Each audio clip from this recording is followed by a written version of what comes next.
What are we discussing on today's Locked On Diamondbacks podcast? Did the Dbacks just trade for their next Kevin Newman? And what is Arizona's history with giving out big contracts in free agency?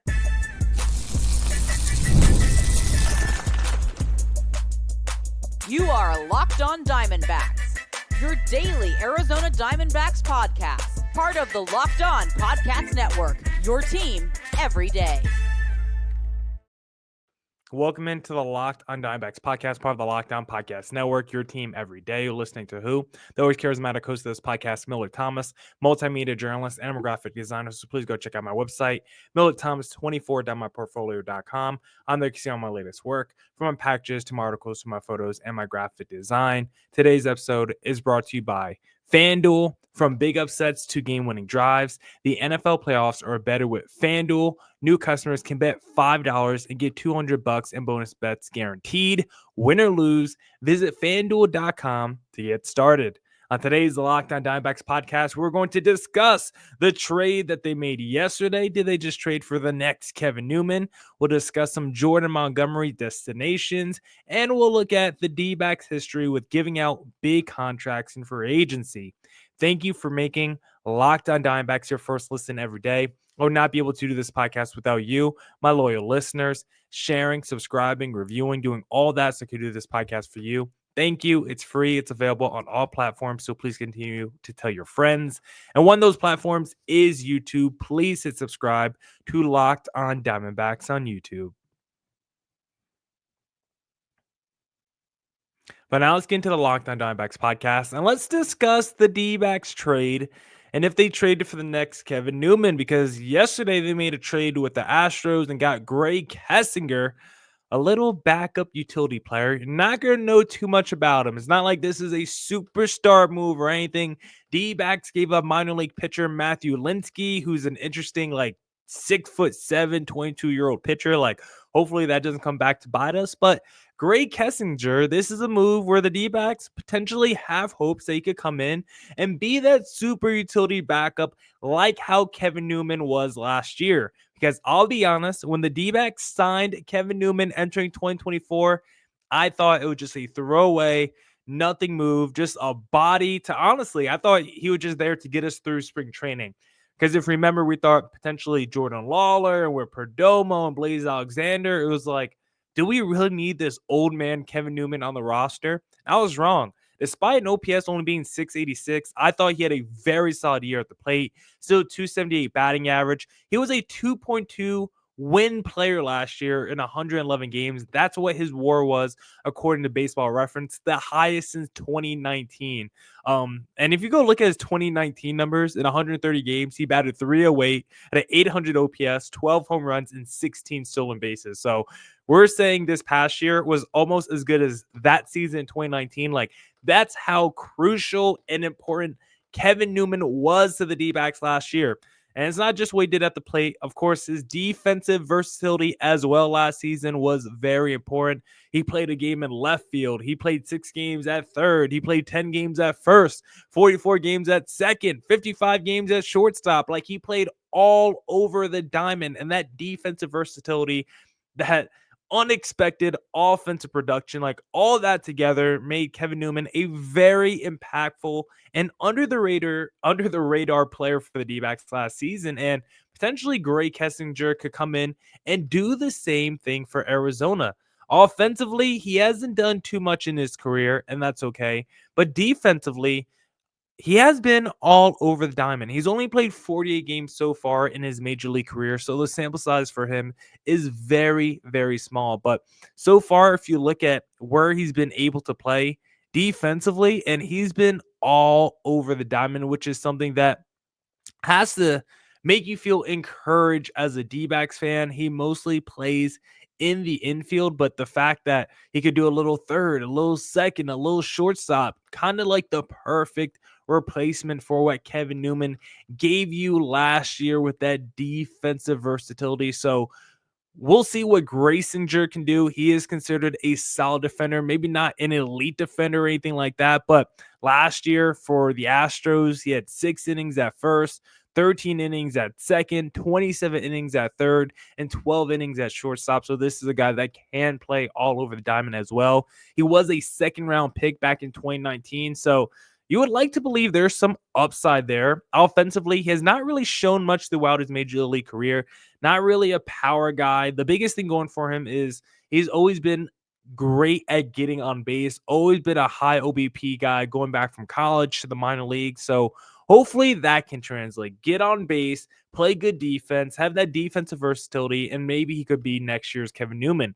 But I do think there's someone on the roster that he is really going to have to battle that spot for, because I think the hottest name entering camp this year for potential backup infield spot is going to be Tim Tawa, who can also play a little bit of everywhere. You look at where he was playing last year defensively between AA and AAA: shortstop, right field, left field, center field, third base, second base, first base. He appeared in all those positions last year. And over the last couple of years, his power has really started to come into the fold. He had 22 home runs in 2023, then 31 home runs last year, had a breakout season between the AA and AAA.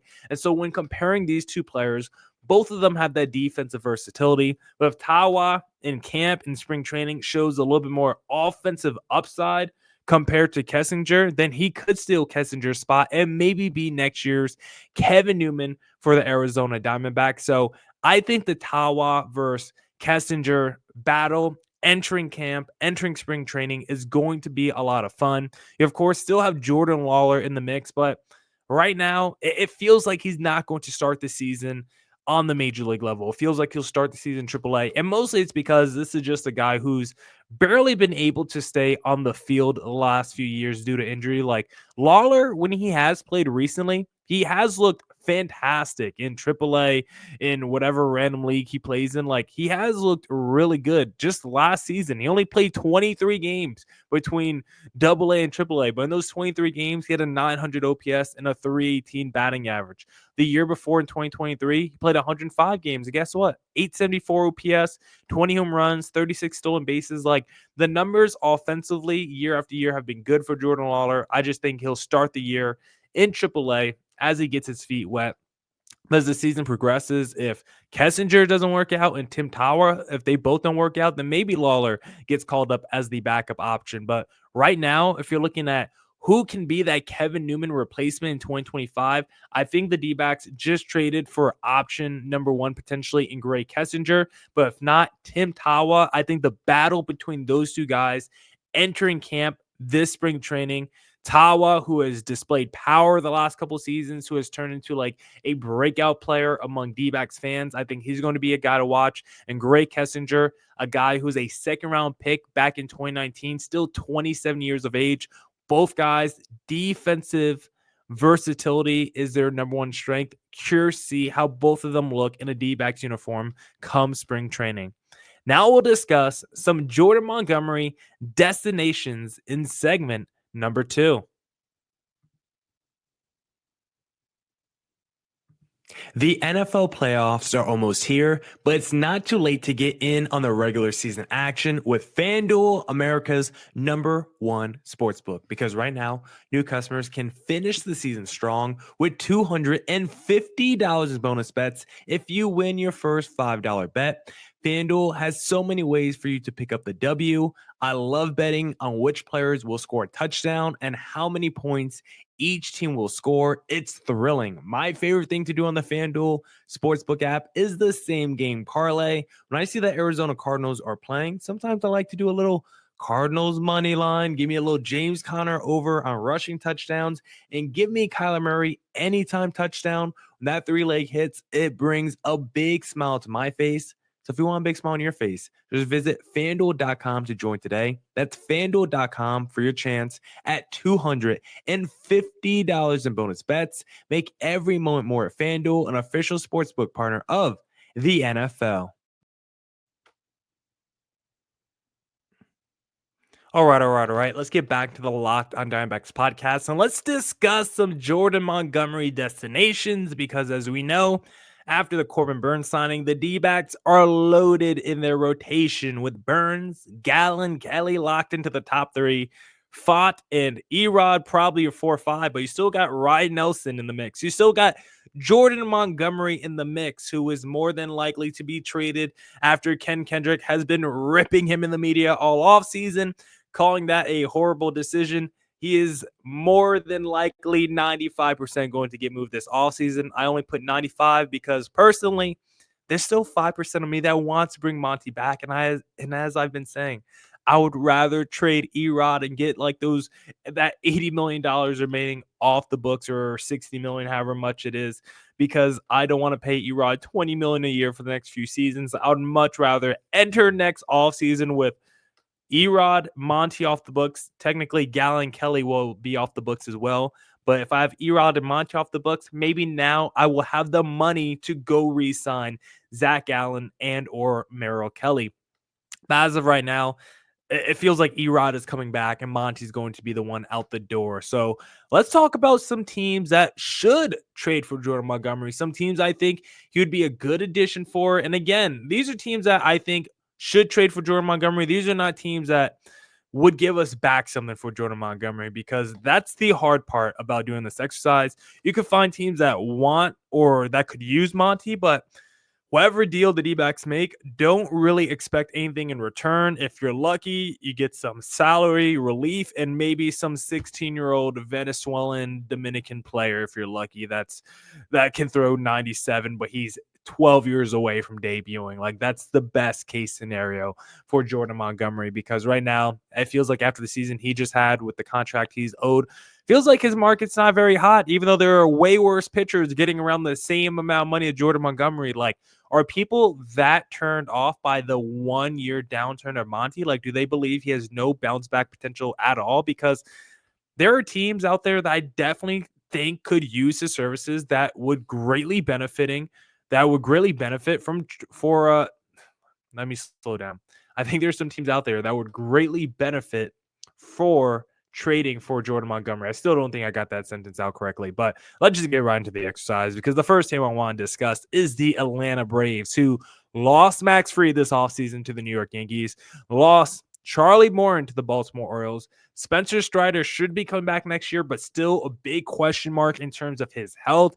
Chris Sale won the Cy Young Award, but can you expect a man who was riddled with injuries the previous 4.5 seasons to replicate his healthiest year again next season? I don't know if that's something they should rely on. And so I just think there's a lot of question marks in the Braves rotation. Ronaldo Lopez was great last year. Schwellenbach was also good, but if Morton and Fried are out, if you got those question marks around Sale and around Sale and Strider, then why not trade for Jordan Montgomery? Could be your number 4, your number 5 starter. You do have a pending closer who's owed $16 million in Horatio Iglesias. If you want to get off that money and maybe we could do a swap for expensive salaries, like obviously a guy who threw 195 last year and 34 saves, maybe you don't want to give that up. Maybe you want to get something better for that, considering he would be a highly coveted dude if you got to the trade deadline. Let's say the Braves have a disappointing season. If you wanted to trade Iglesias at the deadline, you could probably get something decent for him. But if you wanted to get off that money right now and bring in a starter to help in your rotation, why not bring in Jordan Montgomery regardless? I think Monty to the Braves just makes sense. They feel like they're a starter too short. It feels like there's some question marks, some risk in that rotation when it comes to the health of the top guys. And so why not trade for Jordan Montgomery if you're the Braves? And again, I believe in a Monty bounce back.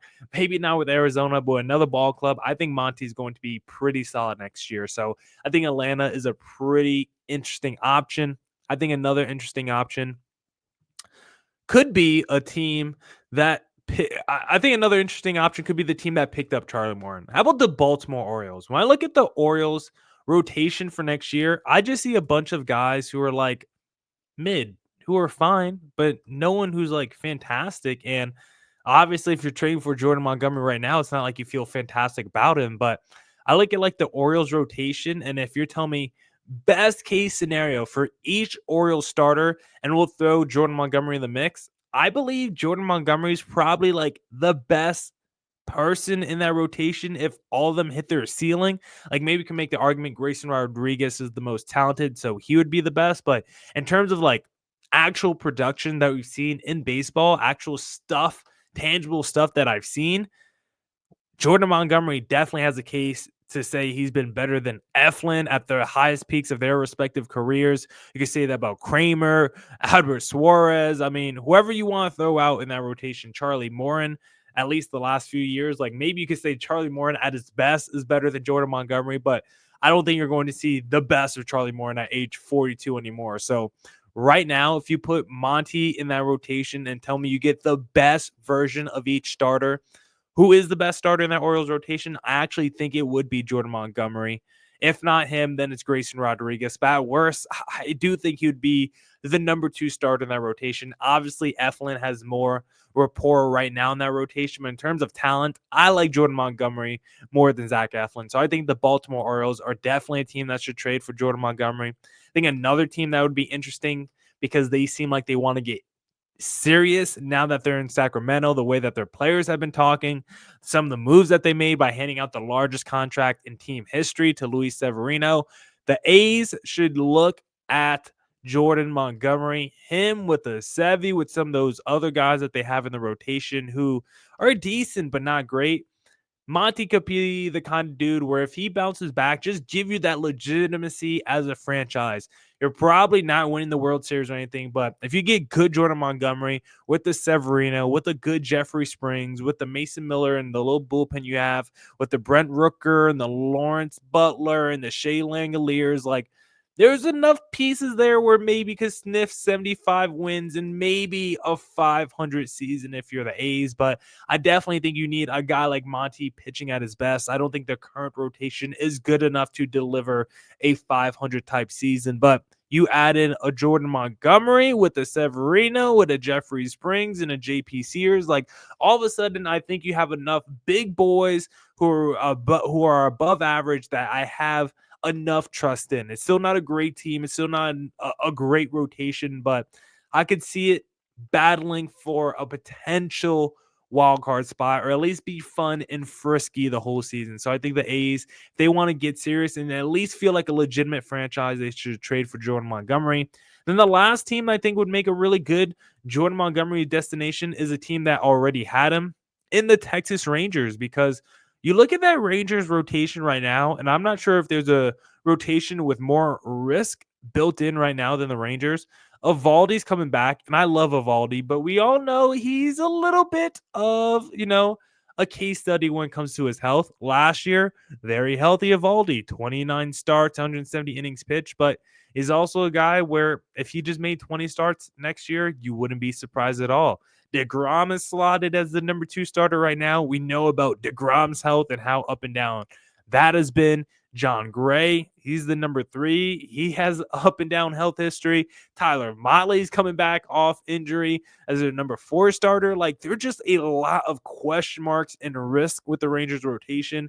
I love the moves that they made to the bullpen and the lineup this offseason. Like, I think the Rangers are having a strong offseason, but I think they need another starter in that rotation. A guy like Jordan Montgomery, who, again, at his best, is not as good as Jacob deGrom, but I don't know if we're going to see deGrom at his best anymore. But I think Monty at his best is still better than John Gray or Tyler Motley. Like, at his best, he should still be, at worst, the Rangers' number 3 starter if you plopped him into that rotation right now. So, Texas, we already saw them beat the Dbacks and win a World Series with Jordan Montgomery as their number 1 starter. So, to be honest, I think they should just run it back, get Evaldi, get Monty, hopefully get a healthy DeGrom season. And if you have those starters at their best, at their peak, then that's a pretty nasty Rangers rotation.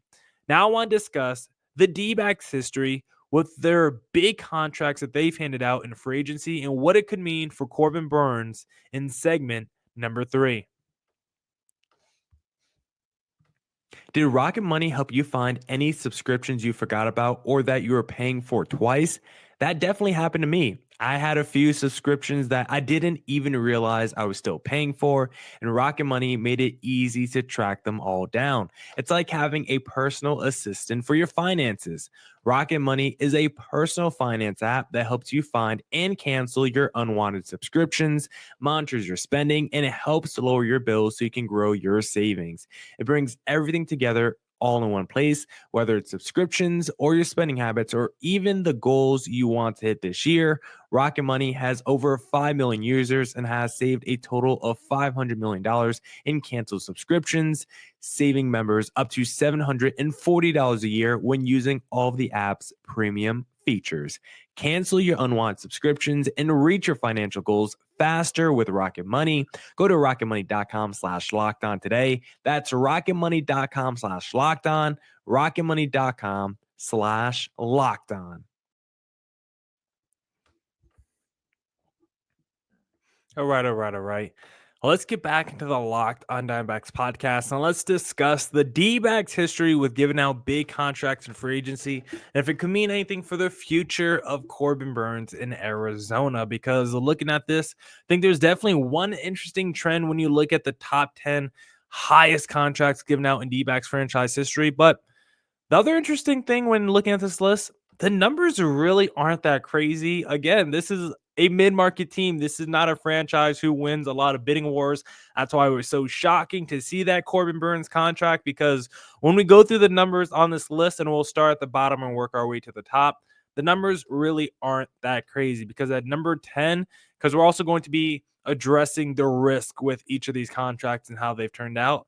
Because at number 10, Lourdes Gurriel, 3 for 42, is the 10th highest contract in team history, which is crazy to say. I don't think anyone is upset at all with that deal. I mean, 3 for 42, that's like $12 million a year for Gurriel. He's like, I don't know exactly. Maybe I should pull that up before doing this exercise. Like, he's like the 25th highest paid outfielder in Major League Baseball. Like, that's fine. He's been like a 760 OPS the last 2 years, around 270 average, around 20 home runs, around 80 RBIs, like a 2.5 win player. Like, what you're paying him, what he's produced for you. And he was the second guy in the Gabriel Moreno trade. Not a throw-in piece, but Moreno was like the headliner in that deal. The fact that we brought him back on a 3 for 42, a nice solid contract for a guy that plays really good defense, gold glove contender, can produce for you in the middle of your lineup, has clutch moments.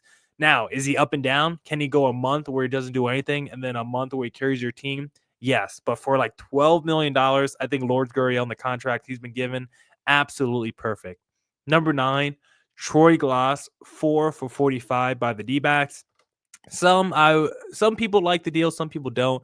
Did it work out? Probably not. He was a 1-year wonder in Arizona where he hit 37 bombs at an 885 OPS, but he also led the league in errors at the same time. And so defensively, he was bad. The D-backs didn't make the postseason. He had a great offensive year, but defensively, he did not help at all. Then the D-backs traded him. But at the end of the day, if you pay someone around $10 million a year and they give you almost 40 home runs, almost 100 RBIs, and they were a 3.5 win player, I don't think you're upset at that at all. Even if they were terrible defensively, just play more at DH and you would have been fine. So the D-backs so far, Gurriel, Troy Glass, I don't think anyone's mad at those contracts. Number 8, Randy Johnson, 4 for 52. I mean, Randy Johnson's one of the greatest pitchers in Major League history. Led the D-backs to a World Series, won World Series MVP. I think everyone is redoing the 4 for 52 for Randy Johnson.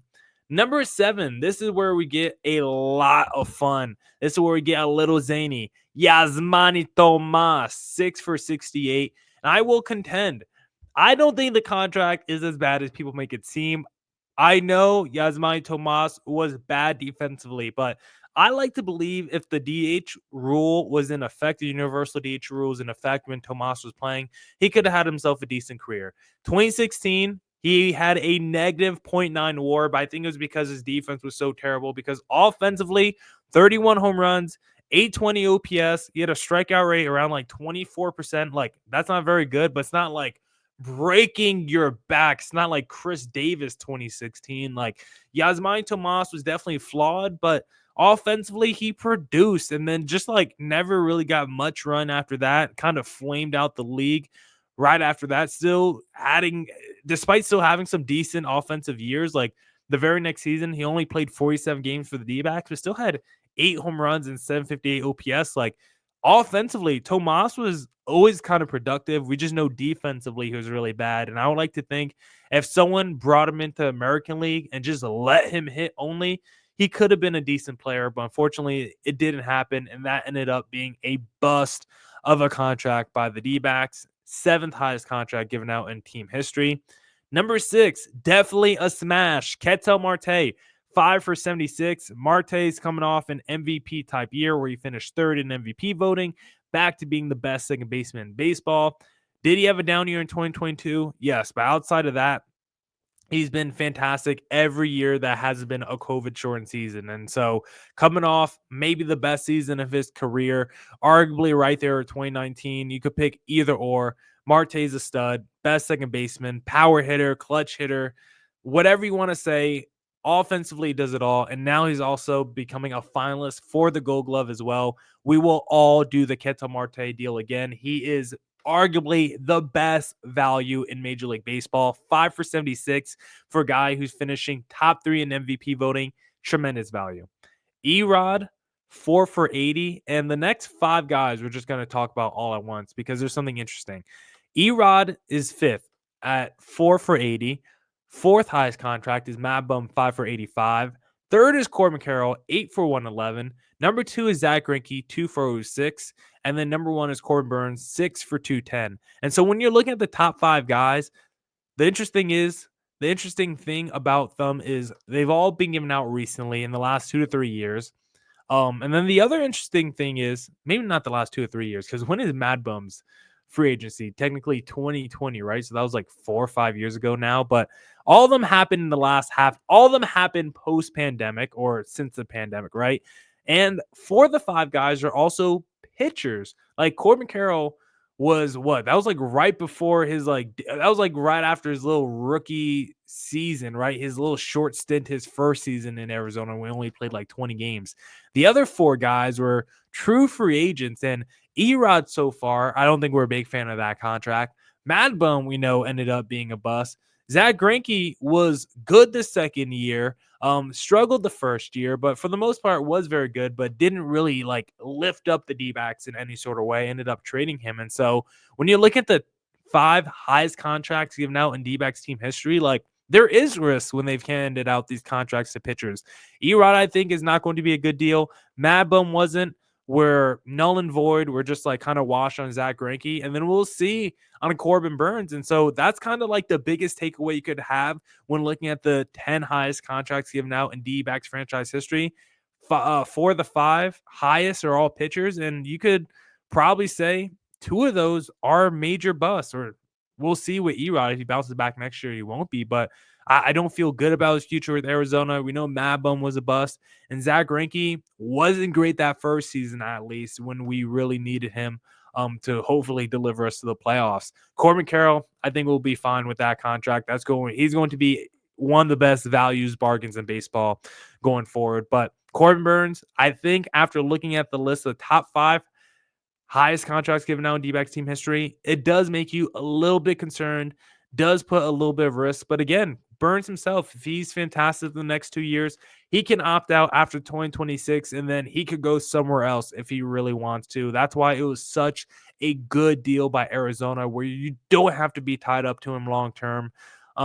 If Corbin Burnes doesn't want to be, if he wants to go somewhere else and get more money after 2 years, if he delivers the D-backs a World Series next season and then leaves the year after, that will all be fine in our book. And so when looking at the highest contracts in D-backs team history, yes, you should be a little bit concerned because the biggest busts are related to pitchers. But Corbin Burnes, considering his stature, his age, I'm not too concerned with him right now. And he is also a guy that could leave for more money in just 2 seasons.